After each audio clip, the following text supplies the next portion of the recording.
Hey guys, it's Tom.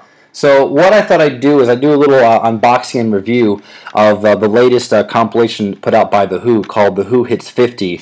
The reason why I'm doing this is because it's just come out in late 2014, so people are probably wondering, what does it all include? What's the big deal about it?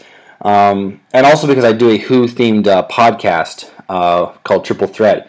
I'll put a link in the description and an annotation on the screen so that anybody who watches this and maybe will get interested and check it out. Before I open it up, I should say that this is the first compilation that's come out since 2009's single disc Greatest Hits, which was coming out around the time that The Who were playing the Super Bowl. But this has just been released. This is the 2 CD Deluxe edition. There is a single disc version, which is more like a yellowish, greenish tint on here. And unlike other compilations, this one spans their entire career, all 50 years, including a new track called Be Lucky. Funny enough, there are only 42 songs on here, probably just for time reasons. So that's the front and the back cover. So let's open it up. Here you have the discs, disc 1.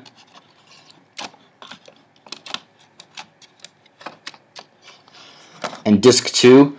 From an eye's glance, it may be hard to see which one is which, so luckily they do tell you which is which. And then here at the back, I think this is really cool. I've never seen this before. There's a picture of Roger Daltrey and Pete Townsend nowadays on stage, the only remaining members. And then in the background is a picture of them from the 60s, including their drummer Keith Moon and their bassist John Entwistle, whom this set is dedicated to, as it says down here. Memory of Keith Moon, 1946, 1978, and John Entwistle, 1944 to 2002. So I thought that was really cool. It also comes with a sticker on the plastic wrap. I'm one of those guys who likes to save his sticker. And the booklet is pretty short and sweet. It's really just an essay written by Howie Edelson.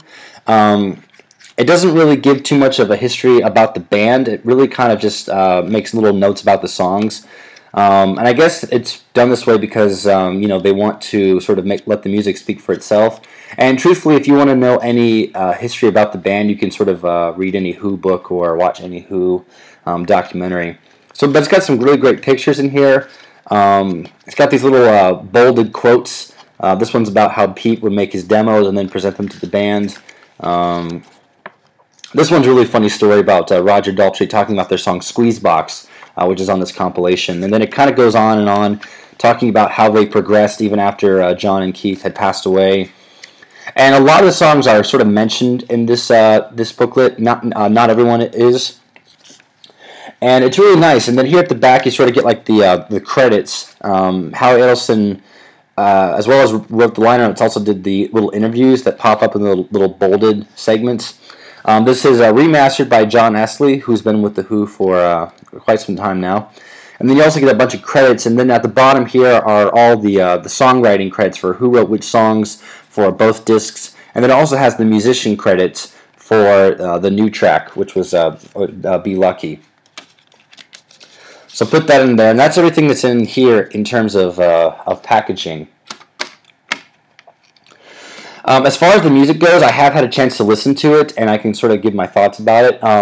First things first, all the songs in here are their original mixes. In the 90s, when The Who put out their catalog on CD, a lot of things were remixed, meaning things were messed with, some things were taken in, some things were put in and taken out. And so everything here is restored in its original way that it was mixed in whichever the year these songs came out. Some in mono for the first time, including their first single, Zoot Suit, when they were known as the High Numbers. Things that haven't been in mono for a little while, I'm a Boy, which is its original mono single version. And also things like The Last Time, their cover of the Rolling Stones song, Call Me Lightning and Dogs. Magic Bus, I'd like to talk about Magic Bus for a little bit. This is, if you look at the timestamp, it says 4 minutes and 37 seconds.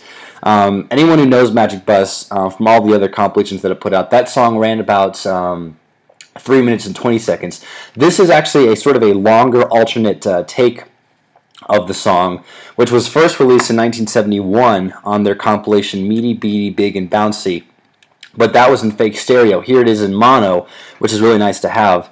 I know some people might complain, why didn't they just put the original on here? Well, truthfully, if you're a Who collector, you probably already have that version, so this is really nice to have.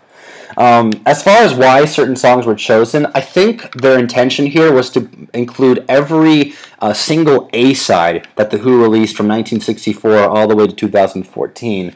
I think doing some research, I think they missed a couple of ones, but the ones that I found that were missing are sort of like album tracks. So if you have the albums, then you already have those songs that were released as singles anyways. But this one includes every single A-side that was not on a Who album, some actually in their original single length. Like Won't Get Fooled Again, the single edit, which is 3 minutes and 40 seconds as opposed to 8.5. Things like Who Are You is also 5.5 minutes, and Real Good Looking Boy is a 3:53 radio edit of the song. Some of these edits that we haven't seen or on a compilation or heard in a while. And I know there might be some arguments, why didn't you just include the whole thing? Well, like I said, those are on other compilations, so I think this one kind of stands out because it includes some things that we haven't had before. And there also aren't a lot of album cuts, which is also kind of nice. You know, you get maybe, I think, 3 or 4 at the most, which I guess is their way of saying, you know, if you like these songs, go check out the whole album itself. And I think they did a really nice job with track selection. As far as how it sounds, the remastering is really nice. It's not as harsh sounding as maybe a few other ones. I know, for example, in 2002 when the Who released the Ultimate Collection, that got a lot of complaints from the audiophiles saying it was mastered too high, which is kind of funny that they've kind of dimmed down the sound a little bit here because it's the Who, one of the loudest bands of all time. But I think it's kind of nice because, especially since you have 24 songs on disc 1 and 18 songs on disc 2, you don't want every single track to be loud and really on the edge of like distortion. So everything's kind of dimmed down to a nice listening level. And the truth is, you know, if you're listening to this in your stereo or in your car and you want it louder, you can just simply go over and turn the volume up. Now, my final thoughts for this is that I think that they did a really nice job, and I think if you are a Who collector, meaning you have CDs, and you don't have a CD of their non-LP singles, I think this is the best that you're going to get. Yes, you're dipping a little bit because you are buying songs that you already have, but there aren't that many, really. And also, if you have them on CD, you have the remixes, most likely from the 90s, and so these include all of these songs in their original mix. And the price tag isn't really that expensive. The most I've seen it gone for is $20. And for 2 CDs, I think this is the best that you can get. Yes, there might be a couple things that are messed with here on this compilation. Maybe some tracks weren't included that should have, but I really think that they did the best job they could. And so my advice would be, if you don't have the singles on a physical disc, definitely get this package. I think it's really worth it. And that's it for this video, guys. Hope you enjoyed it. If you enjoyed it, then give that like button a click. And let me know down in the comments if you have any questions. I'll be happy to answer some for you about this collection. So thank you guys for watching, and I'll see you next time. Take care.